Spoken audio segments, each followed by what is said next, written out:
J'ai quelques petites questions sur le thème d'aujourd'hui à vous poser. Alors tout d'abord, un homme peut-il être féministe? Alors pour moi, un homme peut être pro-féministe. Ça veut dire qu'il peut, en tant qu'homme, s'engager, lutter, mettre en place des actions pour pouvoir soutenir la lutte des femmes, le combat des femmes, pour pouvoir bénéficier des mêmes privilèges que les hommes et de pouvoir aussi être en sécurité dans la société dans laquelle nous sommes. Et donc, être féministe, des hommes en tant que classe, on va dire, sociale, qui ont un ensemble de privilèges, ne seront jamais dans la même position que moi en tant que femme, que toi en tant que femme, que nous toutes en tant que classe de femmes.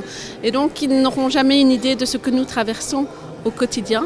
Maintenant, ils peuvent être le relais pour porter le combat, mais aussi pour conscientiser leurs homologues masculins, de pouvoir faire tout un ensemble d'actions pour pouvoir permettre de retrouver un certain équilibre, de retrouver une symétrie en matière de privilèges et en tout cas d'assurer la sécurité de toutes les femmes et les enfants.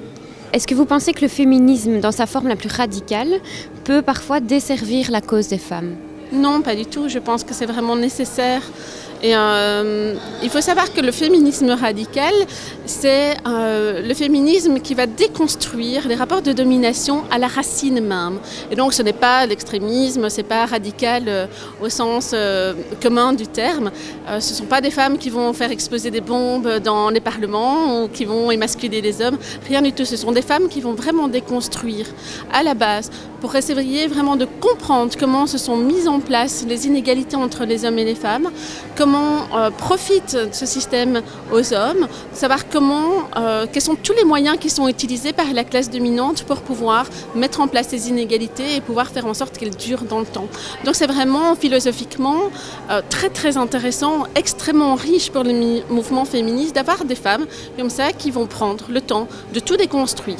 Parce que quand on déconstruit, quand on est capable d'identifier tous les moyens qui sont mis en place dans la société, c'est comme ça qu'on peut lutter. C'est comme ça qu'on peut songer la protection des femmes et des enfants, c'est comme ça qu'on peut dénoncer de la façon la plus juste possible. Pas d'égalité sans mixité, est-ce que vous êtes d'accord avec cette affirmation?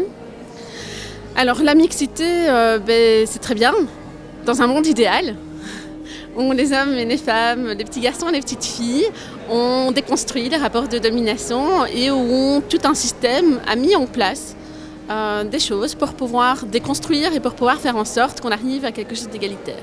À l'heure actuelle, la mixité, malheureusement, c'est l'endroit où on va apprendre les rapports de domination, où les garçons vont pouvoir mettre en application tous les moyens qu'ils voient à l'extérieur, qu'ils ont vus chez leur papa, chez les autres hommes, chez les autres adultes, dans la société, qu'on leur apprend dans la publicité, dans les films, et où vont s'exercer les premiers lieux, les premières violences. C'est là souvent que les filles sont en tout premier lieu à l'extérieur de la famille, on va dire, victimes d'agressions sexuelles, d'humiliation. Elles vont faire face aux premières discriminations parce qu'elles sont des filles. Et donc la mixité, c'est quelque chose qui se travaille, c'est quelque chose qui doit être pensé, c'est quelque chose qui doit être balisé. Et là, ça devient un terreau d'égalité. Mais à l'heure actuelle, la mixité crée des inégalités. Pourquoi la notion d'égalité homme-femme prend naissance de manière si tardive dans l'histoire? Je pense que c'est erroné de penser ça. Je pense qu'il y a toujours eu des mouvements de femmes et des femmes qui se sont révoltées contre ces injustices. Parce que nul ne peut consentir à sa propre destruction, nul ne peut consentir à être discriminé de la sorte. Et donc, à partir du moment où les femmes ont eu cette possibilité de pouvoir être entre elles, elles ont eu cette possibilité aussi de pouvoir voir ce qu'elles subissaient. Je pense que au travers de l'histoire, plein de femmes se sont battues, se sont révoltées, parfois individuellement, parfois en collectivité. Le massacre des sorcières est un exemple. Ce sont des femmes qui se sont révoltées, qui ont mis en place des choses en parallèle avec la société dans laquelle elles vivaient, malheureusement qui ont été exterminées aussi, punies de s'être révoltées. Et donc c'est pas si nouveau que ça. Maintenant, ça fait très peu de temps qu'on en parle. Ça fait très peu de temps que on a cette possibilité de pouvoir parler des femmes qui ont été actives dans l'histoire parce qu'elles sont gommées. Elles sont gommées dans les cours d'histoire, elles sont gommées dans les livres, elles sont gommées dans les encyclopédies, elles sont gommées dans les noms de rues, tout bêtement. Elles sont gommées dans les statuts et dans les personnes qui sont mises en avant dans l'histoire et dans nos villes. Elles sont gommées un peu partout.